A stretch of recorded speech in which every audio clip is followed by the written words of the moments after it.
Okay, this video is mostly an economic video, but as you know, economics spills into a lot of things. I like to do gardening videos the most, but the idea behind gardening is self-sufficiency, and self-sufficient is very strongly linked to economics and what's going on in your country. So today I've got an interesting thought for you, and I'm trying to think about how to word it, okay?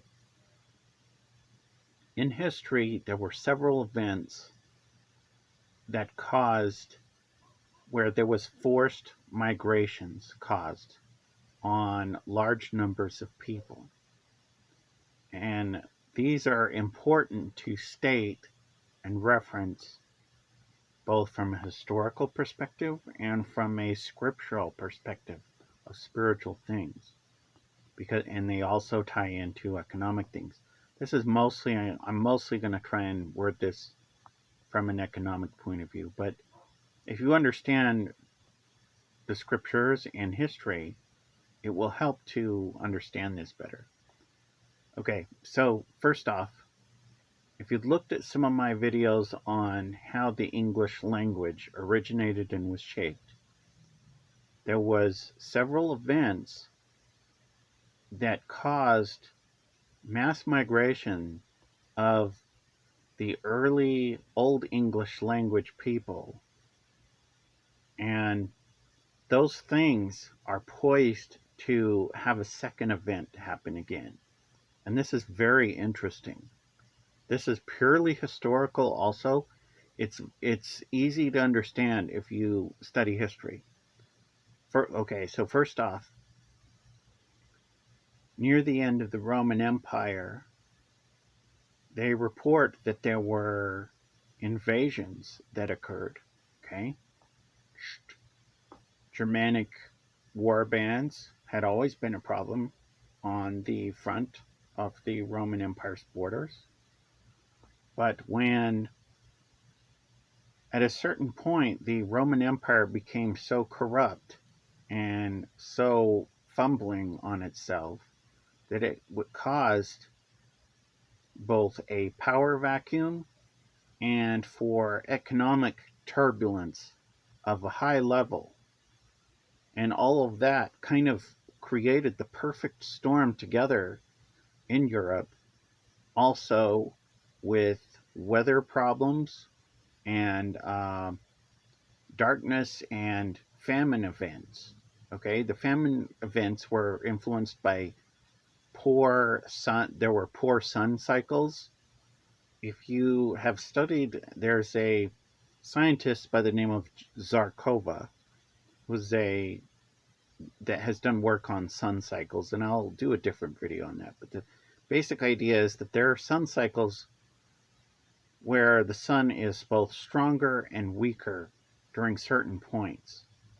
When the sun is weaker, you have things that happened that were called the Little Ice Age, okay, and other events.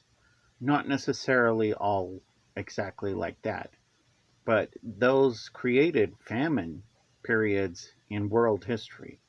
It just so happens the death of the Roman Empire and its decline and corruption all happened around the same time, and when you had some of these famine events. So you had the power vacuum, you had the famine, and then you had government instability and collapse. And all of those happened in areas of Europe that we would describe as Old Saxony, which is kind of near the Dutch and German area of Germany. And what happened was this caused it caused lots of fighting over food, starvation, and death. This was part of the movement that moved the Anglo-Saxon people to go to Britain. It is also at a later period, uh, like 2.5 centuries later, that caused the Norse people to go to England and settle the Danelaw. It's not the only factor for those. There are many factors on this. But the pattern is there, where if you have massive economic trouble, massive government instability, fighting over, whatever, it can cause migrations of people. Now, this same thing is happening now. The Roman Empire of today has economic turbulence on a massive level.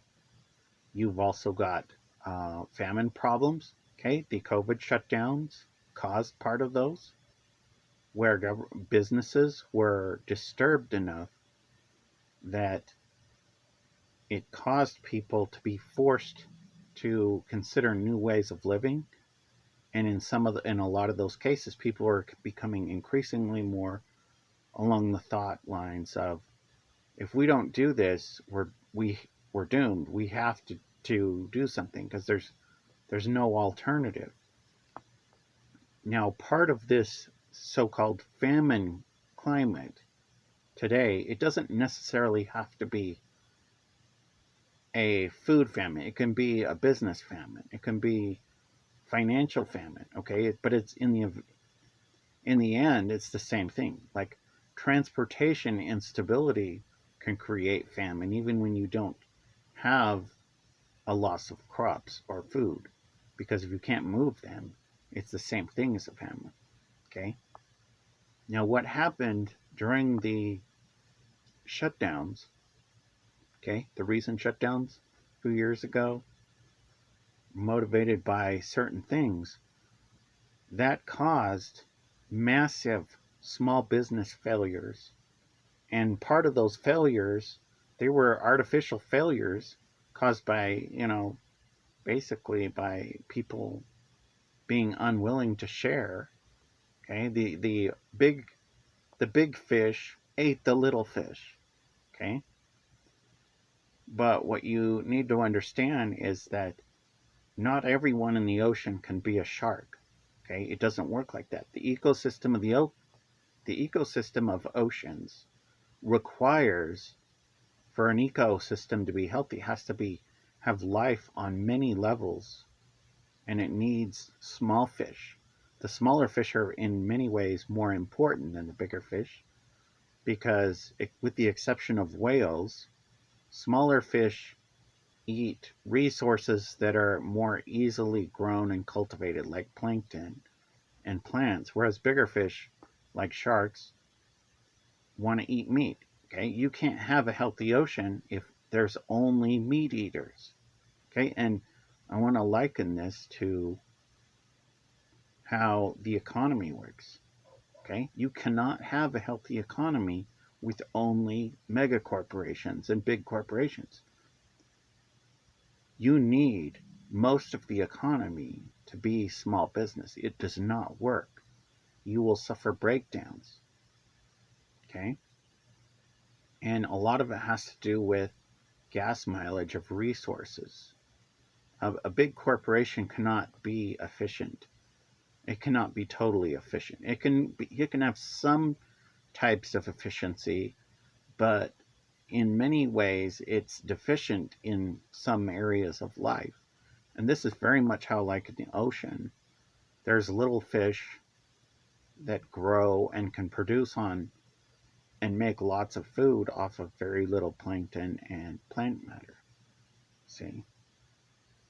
So, okay, so bringing this back to before, the original thought was, okay, that basically you have this recipe for massive societal problems going on right now, and it's very much similar to how the end of the Roman Empire occurred. So, near the end of the Roman Empire, massive power vacuum, massive corruption, inability of the government to function. They had weather and famine and economic problems, and this caused whole populations to be forced to move. Okay? And that is how the Anglo-Saxons got into Britain, and they started pushing the native Britons out. Okay? That is what's happening right now with illegal immigration, both in Europe and in the United States. It is exactly like the earlier migration of the Anglo-Saxon people displacing the Britons. This cannot be allowed to happen. It's very bad. It it would be. This is also from a perspective that I don't hate those people. They're fine. I actually like, many of these kinds of new pop people that are coming in to the US. I've always had a fascination with languages, and I like learning about and participating in other languages and cultures. And part of why I like that is because in many cases they have less social warfare because they're new into the country. Like English culture, especially English language culture, has massive class warfare issues and class ranking issues. That idea is extremely harmful to a country and its people to have social class warfare and class ranking because it puts people against one another. It prevents a population from uniting against new problems and threats. You see how that vulnerability works? So, backing up to before, when you're talking about history, you can see when you have these forced migrations, whichever group tends to come out ahead is usually the most united. It is not the most strong warfare that was the most that came out ahead. When the Britons and Anglo-Saxons had their struggle over dominance over the British Isles, the Britons failed to unite against these new problems, and as a result, their language and territory was lost for most of that. What was left of the territory became Welsh speaking. Okay? If you talk to people from Wales, they'll say that all of the British Isles used to be their language, and then when the Anglo Saxons came in. Okay, is this what is going to happen to Europe from all these unchecked illegal migrants coming in and the United States and Canada? In many ways, it's kind of a catch-22 situation because the US needs something to be done to get rid of how much class warfare and social class ranking there is. Because that social class warfare, class ranking is preventing the US from being willing to work with each other and to unite against new problems and threats. That's a pretty serious weakness. And you have the added problem that people from outside of the US are using asymmetrical warfare against it. When you have asymmetrical warfare, you don't see what the enemy's doing, and they do it in ways that you don't understand, so that you don't unite against this new threat or obstacle. See, that's pretty serious when you combine those two. So anyway, both the Great Heathen Army and the Danelaw and the Anglo-Saxon migrations have very similar, they have a lot of similarities to what's going on now with the unchecked illegal migrations into the US and into Europe. Now, I want to speak out and raise awareness also that the media is only portraying a single point of view of going after the criminals. That's not going to work because the point of view of government is right now it's extremely flawed and it's only representing the elites. It needs to represent all of the population, especially a middle class. Okay? And it is the role of proper government to act as a father to all of the nation's children. Okay? When you are a parent, you care for your children and you try and establish a future for them. You cannot do that by only catering to the elites. And the parental view of a country is you, and of parents in general, is you feed your own children first, then you feed the neighbor's kids. It does not mean you don't like the neighbor kids. In some cases, the neighbor kids can be behaving better than your own kids, but your duty is still to feed your own kids first. And the unchecked migration coming into the country is serious enough that it is taking all of the jobs of the children, the future children of this country, and their children. The media is not being truthful about how many migrants and people are coming into this country also. Like if you listen to the news for 2024, they're quoting numbers on the migrants in the country in the US that are actually numbers from 8 years ago. Okay? The number of illegals that came over into the US just during President Joe Biden's term could be as high as 10 million just from those 4 years. And that is a reasonable estimate because there's many gotaways and uncounteds, and there was at least 2 million a year. Okay, well those are all jobs that are being taken because when they come in here, they're going to have to support themselves.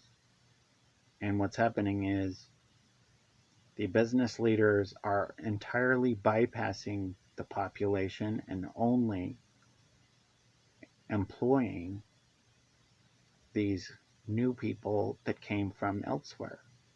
And this is unfair. And it's happening on such a massive level that there is no future left for the people that are already here. And not everyone can grow up and become a doctor or a lawyer or an entrepreneur. Okay? These people are taking up the business leaders, particularly the corrupt business leaders, are taking everything and they're not sharing. And they are the real problem with immigration. Okay, in open borders of immigration, it is not working. The border should be shut. Now, how I've worded this, okay, if you look at these historical examples of the Danelaw and the Anglo-Saxon invasion, the British people were Brittonic-speaking people. But they were pushed completely out. They had they got this little, like 15% of the island left for themselves while the Anglo-Saxons took everything else. Okay? When you talk to people who believe that we should allow people to migrate here, they don't understand the way it's going to go on these historical examples. They also don't understand that the elites running these big mega companies can't be trusted to not share the future and share the jobs equally. They have no intention of doing it. They don't believe in a middle class. They don't believe in sharing. They, in many cases, a lot of them are predators. So you can't trust those people to be at the helm guiding this country and the controls. And okay, realistically, you have to ask yourself, are they going to allow jobs for our kids and the people coming in? They're not going to do that. They have no intention of doing it. And it's come up before, too, where you sometimes hear people talking in the news that they think the government is going to somehow come through in the end and come up with a way for people who don't have work to somehow not be able to survive. Okay? But if you listen to those articles carefully, business is pointing the finger to government to take care of the people that are going to get phased out. And government is pointing at business to do the same thing. Both of them are pointing to each other, neither of them wanting to take responsibility. And neither of them is actually doing anything about it. And they don't have a plan and they don't even know what's going to happen. See, so all of this, it doesn't work. Okay, the border needs to be sealed permanently. Now, some people are going to argue that you should have some immigration. Okay, what you also need to understand is before immigration became a problem, they had studies where they figure out how many people they could take from each country without it becoming too much. Okay, that's how they used to assign numbers for assigning people in line who was going to get a green card. And they'd say we'll take X many people from Honduras, X people from Vietnam, X people from, in each country they'd have a figure where, and that figure was based on how many it was healthy to bring in and how many people and how fast people could assimilate themselves.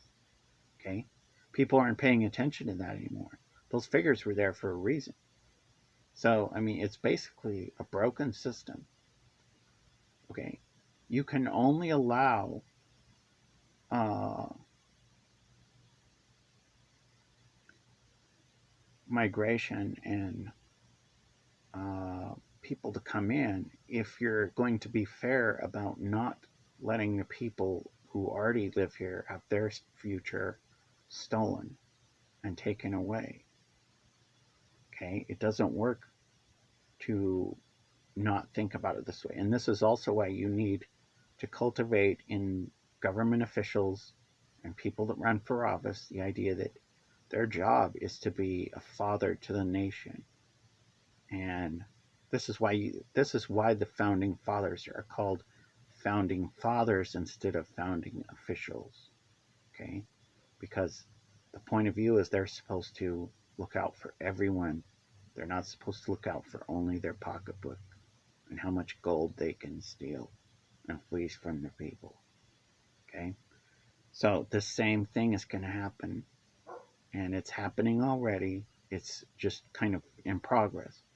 Now, here is something to watch out for. This is how you know there's going to be trouble. Okay? At some point, with all of this the economic turbulence, economic problems, economic collapse, you're going to start seeing, okay, after Trump comes into office, they're going to crack down on the border and they're going to start deporting people and they're going to pursue a more aggressive stance.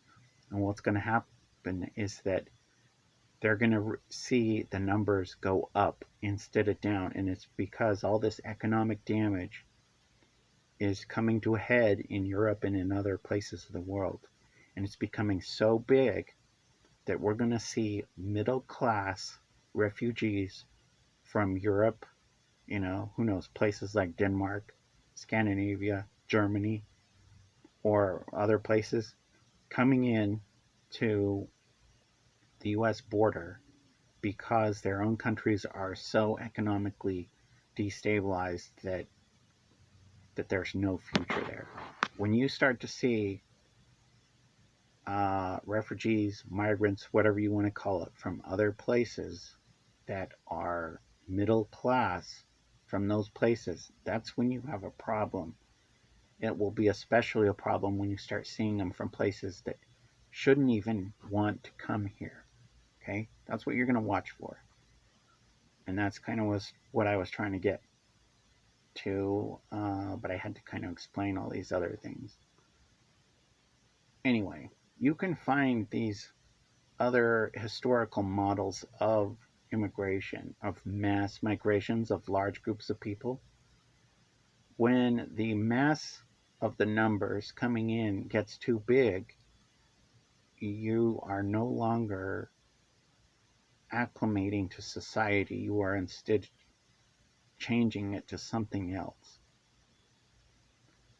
That's one of the problems we've got. And you can find historical examples of people, native populations, being removed entirely from countries and lands from these other groups that came in so aggressively that they drove the other people out. Okay, you have to think about this when you think about immigration, because it doesn't work if you don't think about how to have people coexist. So this isn't about which group is right, it's about coexistence. Everybody needs to coexist. You have to learn how to coexist with your family, with your neighborhood, your community, your culture, and your country. And then on some level, you need to be able to, you can reach a point where if there's not enough of a middle class, where everybody's kind of in the survival mode, they're not able to think about how to coexist very well because they're shaken up and it's like they're a bundle of nerves because they don't they don't have an alternative choice if things don't work out. And this makes them less likely by far to choose to cooperate and coexist with people around them. That's another danger. Anyway, that's it for this video. But if you think about this, okay, the history examples are there. It's starting to look like a repeat of these other historical examples. Something for you to pray about. Thanks.